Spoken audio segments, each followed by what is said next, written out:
Assalamualaikum warahmatullahi wabarakatuh. Perkenalkan, nama saya Nurdina Wahyu Hidayati. Saya merupakan mahasiswa Magister Keperawatan UGM tahun 2020.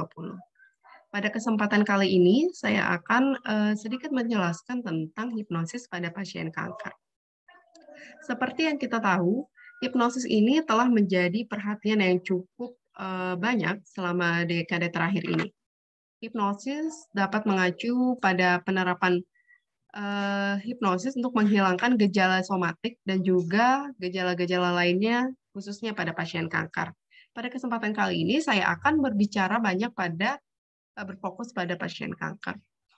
Hipnosis ternyata telah terbukti menjadi intervensi yang efektif dapat digunakan pada pasien kanker untuk meningkatkan kualitas hidup mereka. Bisa kita bayangkan, nyeri yang terjadi pada pasien kanker ini sekitar 50 hingga 60%. Sehingga ini sangat mengganggu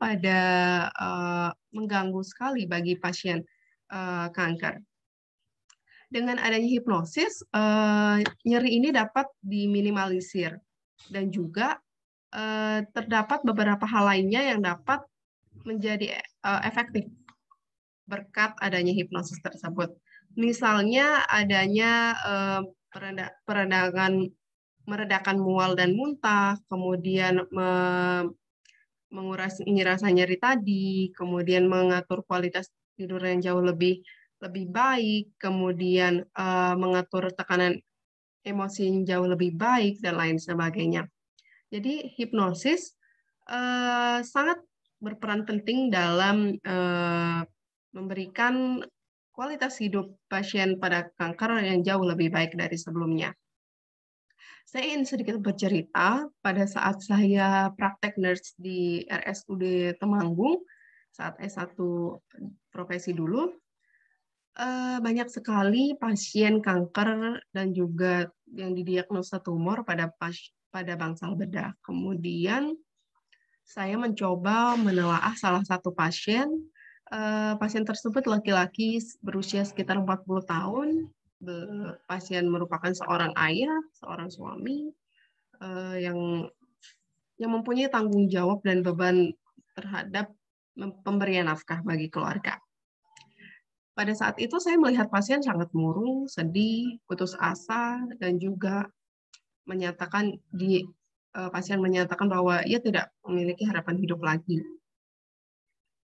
Kemudian saya mengkaji dan berbicara lebih lanjut kepada pasien, dan memang pasien merasa depresi dan putus asa bahwa ia tidak dapat mencukupi kebutuhan keluarganya karena tidak dapat menjadi tulang punggung keluarga lagi.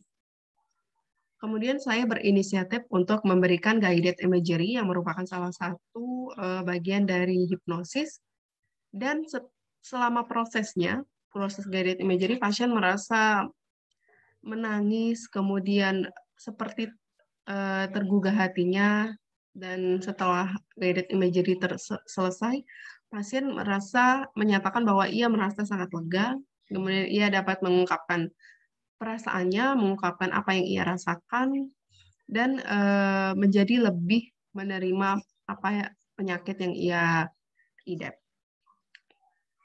Oke, untuk lebih lanjutnya, setelah kita memahami dari penjelasan tadi dan juga kasus tadi, kemudian saya ingin menjelaskan sedikit tentang beberapa sumber atau jurnal yang berkaitan dengan hipnosis.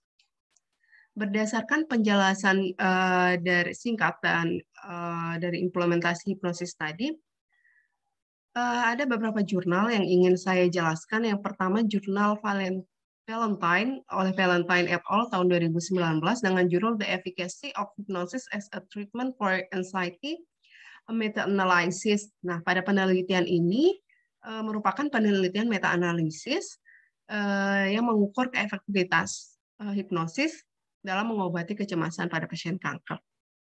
Nah, dari 399 penelitian, 17 percobaannya berhasil dimasukkan sebagai kriteria inklusif, dan hasilnya ini ternyata menunjukkan rata-rata peserta yang menerima hipnosis itu berkurang kecemasannya lebih besar, sekitar 79% dibandingkan peserta pada kelompok kontrol.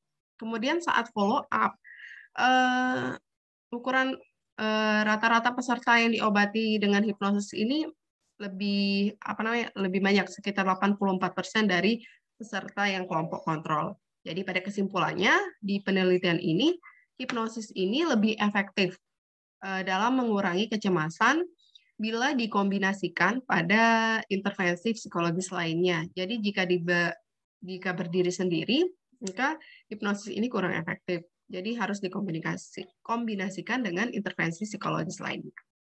Kemudian penelitian kedua oleh Tales et al. Tahun 2017 dengan judul The Effect of Hypnotherapy on the Quality of Life in Women with Breast Cancer.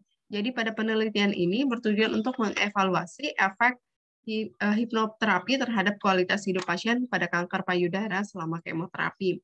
Nah, pada penelitian ini terdapat kelompok kontrol dan juga kelompok intervensi, dan hasilnya penelitian ini menunjukkan bahwa kelompok hipnoterapi menunjukkan peningkatan yang signifikan secara statistik dan skala efeknya ternyata lebih besar pada fungsi kognitif dan juga fungsi sosial pada pasien tersebut dibandingkan dengan kelompok kontrol. Jadi